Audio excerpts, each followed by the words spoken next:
நீ சொல்றது எனக்கு ரொம்ப குழப்பமா இருக்குமா. சரி, உன் பேர் என்ன? என் பேரு ஏய், இதுக்கு பேரெல்லாம் சொல்ற? மீராக்கு நம்ம ஸ்கூல்ல தான் பிரச்சனைன்னு நீ தான் சொல்லிட்டல. அது என்னன்னா அவங்களே கண்டுபிடிச்சுப்பாங்க. நீ எதுக்கு தேவையில்லாத சிக்கல் எல்லாம் மாட்டிக்கிற?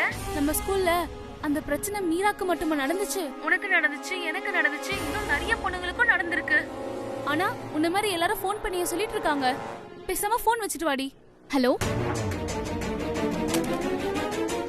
Hello hello.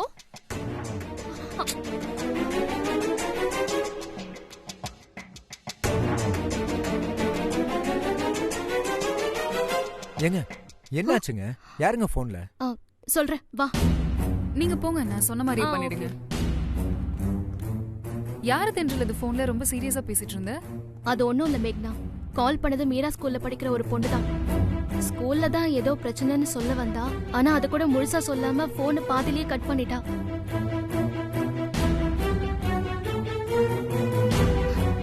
சித்து, அந்த பொண்ணுங்க சொன்னதை யோசிச்சா இது வேற ஏதோ பெரிய பிரச்சனை மாதிரி இருக்கு. வா, இப்பவே அந்த ஸ்கூலுக்கு போய் கரஸ்பாண்டன்ட் கிட்ட என்ன ஏதுன்னு விசாரிக்கலாம். தென்றல், யாரோ ஒரு பொண்ணுக்காக இந்த விஷயத்துல இவ்ளோ இன்ட்ரெஸ்ட் காமிக்கணுமா? என்ன மேக்னா இப்படி சொல்ற? யாரா இருந்தா என்ன? நாமெல்லாம் மீடியால இருக்கோம். நமக்குன்னு இந்த சொசைட்டில நிறைய பொறுப்பு இருக்கு. எக்காரணத்து கொண்டும் நாம அதை தட்டி கழிக்க கூடாது. இல்ல, நான் அப்படி சொல்ல வரல. ஸ்கூல் கரஸ்பாண்டன்ட்டே சொல்லிட்டாரு, மீரா காதல் பிரச்சனையில தான் இப்படி ஒரு முடிவு எடுத்துட்டான்னு. இதுக்கப்புறமும் அவர்கிட்ட போய் நீ என்ன விசாரிக்க போற? இல்ல மேங்கண்ணா, தென்றல் கிட்ட பேசின பொண்ணுங்க மீராக்கு காதல் பிரச்சனை இல்ல, ஸ்கூல் தான் பிரச்சனைன்னு ஸ்ட்ராங்கா சொல்லியிருக்காங்க. அது என்னன்னு விசாரிக்க வேண்டாமா? மீரா என்னை எப்பவுமே அக்கா அக்கா அப்படின்னு தான் கூப்பிடுவா. அந்த வகையில அவளும் எனக்கு தங்கச்சி மாதிரி தானே. என் தங்கச்சி திடீர்னு எதுக்காக இப்படி ஒரு தற்கொலை முடிவை எடுத்தாங்கறத நான் கிளியரா விசாரிச்சு தெரிஞ்சுக்கணும் மேக்னா. உன் ஃபீலிங்ஸ் எல்லாம் கரெக்ட் தான். ஆனா அந்த ஸ்கூல் கரஸ்பாண்டன்ட் எதுக்கு உன்கிட்ட போய் சொல்லணும்? எனக்கு என்னமோ அவர் சொன்ன மாதிரி மீரா ஏதோ காதல் பிரச்சனையில தான் இப்படி ஒரு முடிவு எடுத்திருப்பான்னு தோணுது. இல்ல மேக்னா, அதை என்னால முழுசா ஏத்துக்க முடியாது. ஏன்னா அவ காதல் பிரச்சனையால் தான் இந்த தற்கொலை முடிவு எடுத்திருக்கான்னா, அத அவ காதலிக்கிற பையன் கிட்டயோ இல்ல அவ க்ளோஸ் ஃப்ரெண்ட் கிட்டயோ இவங்க யார்கிட்டயாவது சொல்லிருக்கலாம்ல. இல்லனா 100க்கு கால் பண்ணி போலீஸ் கிட்ட இன்ஃபார்ம் பண்ணிருக்கலாம். அதை விட்டுட்டு எதுக்கு எனக்கு கால் பண்ணணும்? என்ன அவ சொந்த அக்காவா பாத்திருக்கா. அதனால்தான் கடைசி நேரத்துல எனக்கு கால் பண்ணி அவ பிரச்சனையை இன்டைரக்டா எனக்கு தெரியப்படுத்திருக்கா. அந்த கரஸ்பாண்டன்ட் சொன்ன மாதிரி மீராவுக்கு காதல் பிரச்சனைனா அவ தென்றல் கிட்ட லவ் ஃபெயிலியர் சாங்ஸ் தானே கேட்டிருக்கணும். அதை விட்டுட்டு எதுக்காக அவ கனவு காணும் வாழ்க்கைன்னு அவ்வளவு பெரிய சோகப்பாட்டை கேட்கணும்? அது என்ன காதல் பாட்டா? சொல்ல முடியாத பிரச்சனையில மன அழுத்தத்துல இருக்கவங்க கேட்கிற பாட்டு அது. சிது, நீ சொல்றதும் கரெக்டான விஷயம்தான். நீங்க சொன்ன மாதிரி அந்த கரஸ்பாண்டன்ட்ட மீட் பண்ணி இதுல என்ன ஏதுன்னு சொல்லி நீங்க 2 பேருமே கிளியரா விசாரிச்சிருங்க. சரி மேக்னா. சித்து, பை மேம். சரி, ஓகே.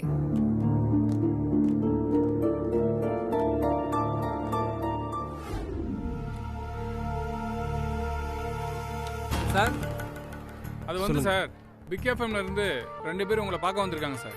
என்ன விஷயமா? ஏதோ முக்கியமான விஷயமா உங்களை மீட் பண்ணணும்னு சொல்றாங்க சார். வர சொல்லுங்க. அப்படியே கேண்டீன்ல அவங்களுக்கு கூல் ட்ரிங்க்ஸ் எடுத்துட்டு வந்து. Okay sir. பிக் எஃப்எம்ல இருந்து யாரா இருக்கும்? நேற்று மீராவை ஹாஸ்பிட்டல் அட்மிட் பண்ணாங்களே, அவங்களா இருக்குமோ? அவங்க எதுக்கு நம்மளை தேடி இங்கே வந்திருக்கோம்? ஒருவேளை மீரா சூசைட் சம்பந்தமா நம்ம மேலே அவங்களுக்கு ஏதாவது டவுட் வந்துருச்சா? வாய்ப்பு இருக்கு. மீடியா பற்றி இல்லை, முடிஞ்ச அளவுக்கு அவங்கக்கிட்ட கோவப்படாமல் நல்ல விதமாக பேசி சமாளிச்சுக்க வேண்டியதான். Morning sir. Morning sir. நீங்க என்ன சார் அதுக்குள்ள மறந்துட்டீங்களா? நேத்து உங்க ஸ்டூடெண்ட் மீரா விஷயமா எங்களை ஹாஸ்பிட்டல்ல மீட் பண்ணீங்களே. ஓ, சாரி. உங்கள் முகம் எனக்கு சரியாக ஞாபகத்துக்கு வரல. எஃப்எம்ல இருந்து வரீங்கன்னு சொன்னதும் நான் யாரோ நினச்சிட்டேன். ப்ளீஸ் உட்காருங்க.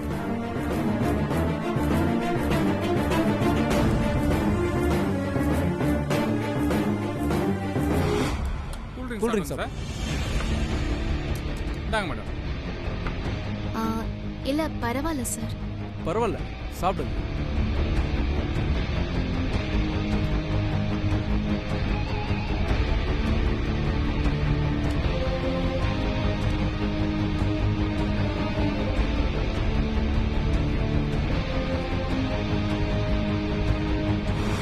எவ்வளோ அமௌண்ட்டு?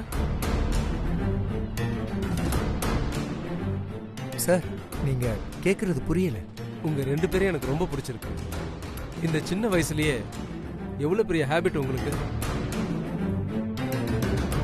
உங்களை பார்க்கவே எனக்கு ரொம்ப பிரமிப்பா இருக்கு. எங்க ஸ்டூடெண்ட் மீரா உங்க எஃப்எம்க்கு ஜஸ்ட் ஒரு ஃபோன் காலர் தான். அவ உங்ககிட்ட ஃபோன்ல கொஞ்சம் நல்லா பேசினான்ற ஒரு விஷயத்தை வச்சு அவளுக்கு ஏதோ ஒரு பிரச்சனைன்னு கரெக்டா கெஸ் பண்ணிட்டீங்களே. அதுக்கப்புறம் அவங்க வீட்டுக்கு நேரா போய் அவ கண்டிஷனை பார்த்து இமிடியேட்டா அவளை ஹாஸ்பிட்டல்ல அட்மிட் பண்ணி காப்பாத்துனீங்க பாருங்க. Very very super. நீங்க மட்டும் இல்லைனா இப்ப என் ஸ்டூடெண்ட் மீராவுடைய நிலைமைய என்னவா இருக்கும்னு என்னால யோசிச்சு கூட பார்க்க முடியல. அவளை உடனே ஹாஸ்பிட்டல்ல அட்மிட் பண்ணது மட்டும் இல்லாம அவளுக்காக நீங்க பில்லையும் பே பண்ணிருக்கீங்க. அது இன்னும் சூப்பர். ஓகே, ஹாஸ்பிட்டல் பில்ல எவ்வளவு பே பண்ணீங்க சொல்லுங்க. சார் சார் அதெல்லாம் ஒண்ணு வேண்டாம் சார். 1000 தான் இருந்தாலும் மீரா என் ஸ்கூல் ஸ்டூடெண்ட் சார். அவளுக்காக நான் தான் பணம் கொடுக்கணும். எவ்வளவுன்னு சொல்லுங்க. இல்ல சார் பரவாயில்ல. மீரா உங்களுக்கு ஸ்டூடெண்ட்னா அவ எனக்கு சொந்த தங்கச்சி மாதிரி. எங்க தங்கச்சிக்காக நாங்க செலவு பண்ணிருக்கோம் அப்படின்னு நினைச்சுக்கிறோம். ஓகே ஓகே, இதுவும் சூப்பர் தான். அப்புறம் இன்னொரு நாளைக்கு பார்க்கலாம். Sir sir sir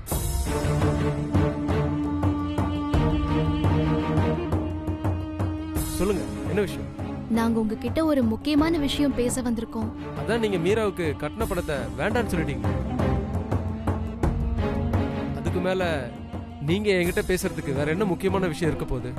Meera suicide attempt பண்ணதுக்கு காதல் தான் பிரச்சனைன்னு சொன்னீங்க. அது உண்மையா சார்?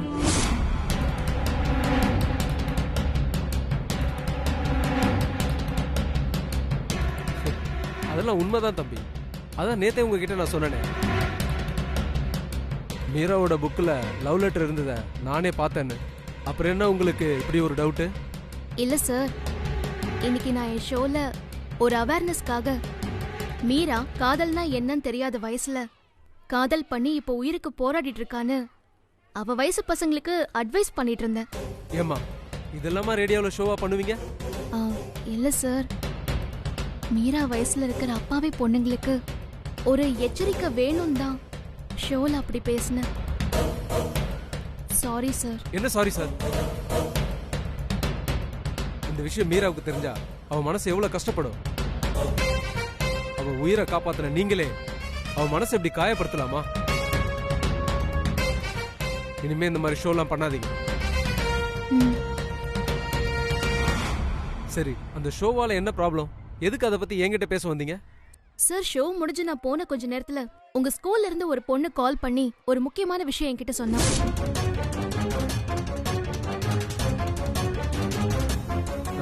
என்ன விஷயம்? மீரா சூசைட் அட்டெம்ப்ட் பண்ணதுக்கு காதல் பிரச்சனை இல்லையா? ஏன்னா அவ யாரையும் காதலிக்கல, அவளுக்கு அவ ஸ்கூல்ல தான் பிரச்சனையா. அந்த பிரச்சனையால தான் அவ சூசைட் அட்டெம்ப்ட் பண்ணான்னு ரொம்ப ஸ்ட்ராங்கா சொல்லிட்டு போனை வச்சிட்டா சார். அது மட்டும் இல்ல சார், போன்ல பேசின அந்த பொண்ணும் இந்த ஸ்கூல்ல தான் படிக்கிறதா சொல்லியிருக்காங்க.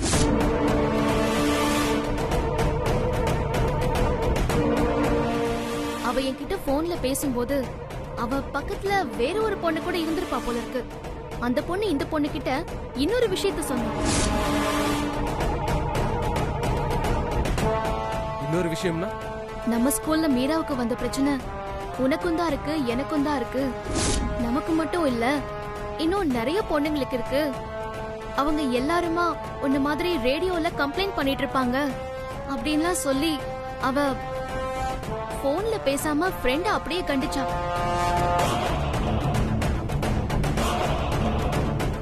இவங்க சொல்றதெல்லாம் கேட்டா கண்டிப்பா அந்த பொண்ணுங்க நம்ம ஸ்கூல் பொண்ணுங்க தான்.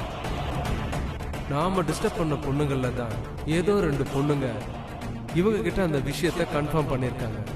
அது யாரா இருக்கும்? அந்த பொண்ணுங்க சொன்ன விஷயத்தை வச்சுதான் நாங்க உங்ககிட்ட இந்த டவுட்டை கிளியர் பண்ணிட்டு போலான்னு வந்திருக்கோம். அந்த பொண்ணுங்க ஸ்கூல் பிரச்சனைன்னு சொன்னாங்களா, இல்ல ஸ்கூல்ல பர்டிகுலரா யாராவது ஒருத்தங்களால பிரச்சனைன்னு சொன்னாங்களா? இல்ல சார், குறிப்பிட்டு யார் பேரையும் சொல்லல. பொதுவா ஸ்கூல்ல பிரச்சனைன்னு தான் சொன்னாங்க.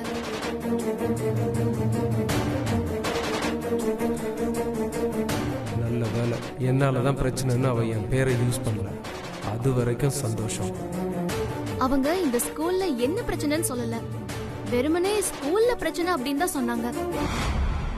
அதான் அது என்ன பிரச்சனையா இருக்கும்னு கேட்டுட்டு போலாம் அப்படின்னு வந்தோம். அந்த பொண்ணுங்களோட பேர் ஏதாவது சொன்னாங்களா? இல்ல சார், நான் கேட்டேன், ஆனா அவங்க சொல்லல. ரொம்ப பயந்த மாதிரி பேசினாங்க.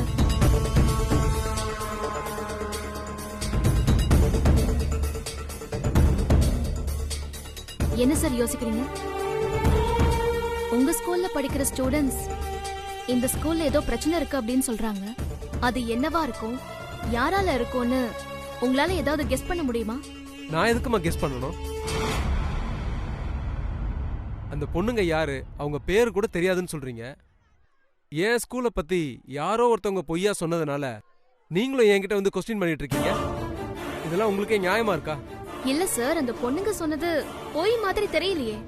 அப்ப அவங்க சொன்னது உண்மைதான்னு என்கிட்ட ஆர்கியூ பண்ண வந்திருக்கீங்களா? சார், அப்படிலாம் ஒண்ணும் இல்லை சார்.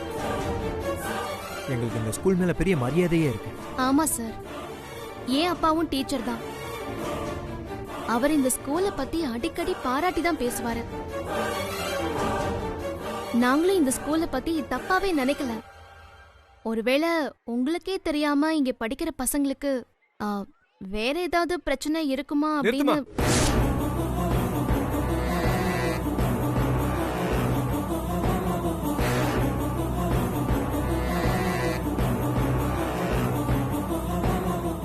நானும் ஆஷா பேச வேண்டாம்னு முடிஞ்ச அளவு கண்ட்ரோல் பண்ணிட்டு இருந்தா நீங்க பாட்டுக்கு இஷ்டத்துக்கு பேசிட்டு இருக்கீங்க. என் ஸ்கூல்ல அப்படி என்ன பிரச்சனை இருக்குன்னு சொல்றீங்க? சார், நாங்க அப்படிலாம் சொல்ல வரல சார். வேண்டாம், இதுக்கு மேல நீங்க எதுவும் பேச வேண்டாம். என்ன தெரியும் உங்களுக்கு என் ஸ்கூலை பத்தி? என் தாத்தாவும் பாட்டியும் ரத்தமும் வேர்வையும் சிந்தி உருவாக்குன ஸ்கூல் இது. அவங்களுக்கு அப்புறம் எங்க அப்பா நடத்தினாரு, இப்ப நான் நடத்திக்கிட்டு இருக்கேன். நான் என் ஸ்கூல்ல மிலிட்டரி மாதிரி நடத்திக்கிட்டு இருக்கேன். ஸ்கூல் காம்பவுண்ட் ஃபுல்லா மட்டும் இல்ல, ஒவ்வொரு கிளாஸ் ரூம்லயும் சிசிடிவி கேமரா இருக்கு. இங்க எனக்கு தெரியாம யாரும் யாருக்கும் எந்த விதத்திலையும் தொந்தரவு பண்ண முடியாது. என் ஸ்கூலுக்கு இந்த சொசைட்டில தனி ரெஸ்பெக்டே இருக்கு, பாரம்பரியம் இருக்கு. இது ஆரம்பிச்ச காலத்துல இருந்து இன்னைக்கு வரைக்கும் என் ஸ்கூலோட பர்சன்டேஜ் என்னன்னு தெரியுமா? 99%. Perfection, punctuality, education, sports, yoga, swimming, music, dance, karate, self defence, self confidence, எல்லாத்துலயும் என் ஸ்கூல் தான் நம்பர் 1.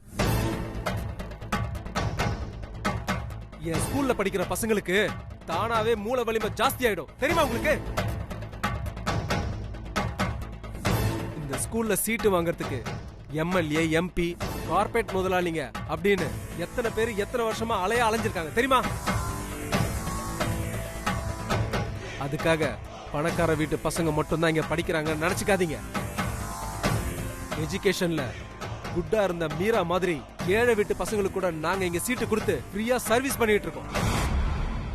என் ஸ்கூல்ல படிச்ச எத்தனையோ ஸ்டூடெண்ட் எவ்வளவு பெரிய பொசிஷன்ல இருக்காங்க தெரியுமா? ஹாலிவுட் அவார்டு கூட வாங்கியிருக்காங்க.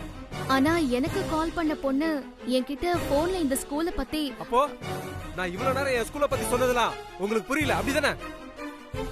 சார், அது எல்லாமே புரியுது சார். ஆனா அந்த பொண்ணுங்க ஏன் இந்த ஸ்கூல்ல பிரச்சனை இருக்குன்னு அவ்வளவு ஸ்ட்ராங்கா சொன்னாங்கன்னு தான் புரியல. எப்படி பேசினாலும் விட மாட்டாங்களே. 2 பேரும் மாத்தி மாத்தி அதையே கேட்குறாங்களே. சரி, இவங்களை வேற மாதிரி தான் டீல் பண்ணணும். என்ன சார் யோசிக்கிறீங்க? ஒரு காலத்துல இந்த சிட்டில என் ஸ்கூல் மட்டும்தான் பிரைவேட் ஸ்கூல். ஆனா இப்ப அப்படியா? காலம் மாறி சிட்டி முழுக்க ஏகப்பட்ட பிரைவேட் ஸ்கூல் வந்துருச்சு. வந்து என்ன பிரயோஜனம்? வருஷம் வருஷம் என் ஸ்கூல் காட்டுற ஸ்கோர்ஸ்ல 10% கூட அவங்களால காட்ட முடியல. அந்த ஈகோல என் ஸ்கூல் பேரை கெடுக்கணும்ன்றதுக்காக யாரோ ஒருத்தர் வேணும்னே 2 பொண்ணுங்களை செட் பண்ணி உங்களை இப்படி தேவையில்லாம குழப்பிட்டு இருக்காங்க. இல்ல சார், அவங்க யாரும் குழப்பல. அவங்க சொன்னது உண்மை மாதிரி தான் இருந்தது. என்னம்மா 2 பேரும் திரும்ப திரும்ப இதே சொல்லிட்டு இருக்கீங்க? நீங்க இப்படி பேசுறத பார்த்தா எனக்கு உங்க மேலேயே டவுட்டா இருக்கு. எங்க மேல என்ன சார் டவுட்? என்ன டவுட்டா?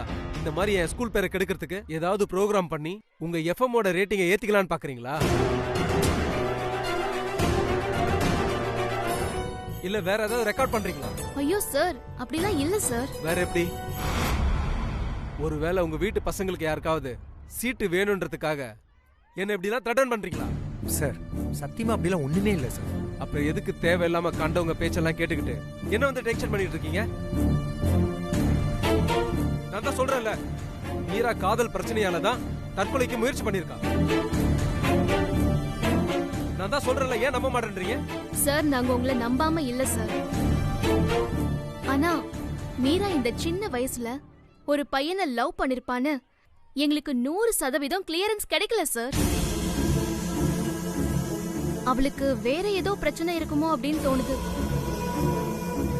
ஏன் சார், நீங்க மீராவை ரொம்ப அக்கறையா பாத்துக்குவீங்கன்னு கேள்விப்பட்டேன். அவளுக்கு இந்த டைரி எழுதுற பழக்கம் எதுவும் இருக்கா சார்? டைரியா? எதுக்கு திடீர்னு இப்படி ஒரு கொஸ்டின் கேக்குறீங்க? இல்ல சார், ஒருவேளை மீராவுக்கு டைரி எழுதுற பழக்கம் இருந்தா அதுல அவ சூசைட் அட்டெம்ப்ட் பண்றதுக்கு காரணம் ஏதாவது கிடைக்கலாம்ல?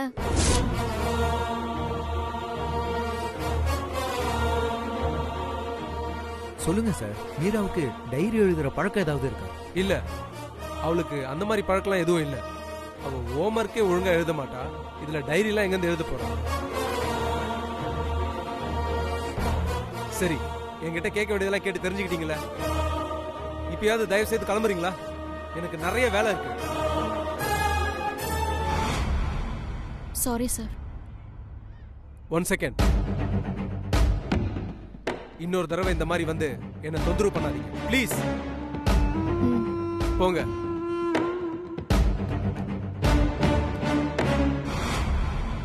ஒருவேளை இவங்க சொல்ற மாதிரி மீராவுக்கு டைரி எழுதுற பழக்கம் இருக்குமோ?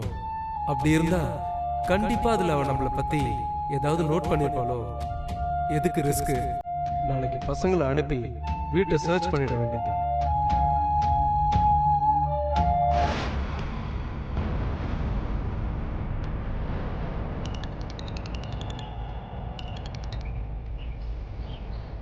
சார் சொல்லுங்க சார். டேய், மீரா விஷயமா அந்த தென்றல் என்ன ரொம்ப டிஸ்டர்ப் பண்றான். நீ என்ன பண்ற?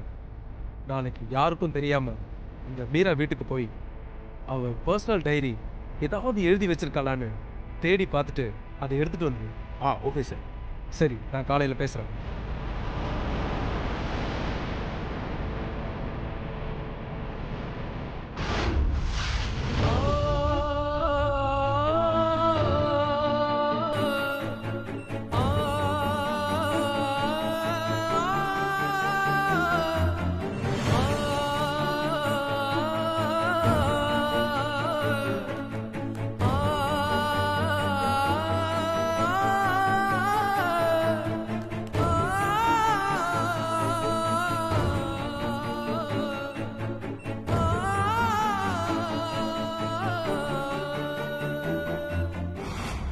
டாக்டர் என்ன சொன்னாங்க? மீராவுக்கு மயக்க தெளிஞ்சு எப்ப கண்மொழிப்பான்னு ஏதாவது சொன்னாங்களா? அத டாக்டருக்கே தெரியலன்னு சொல்லிட்டாங்கம்மா.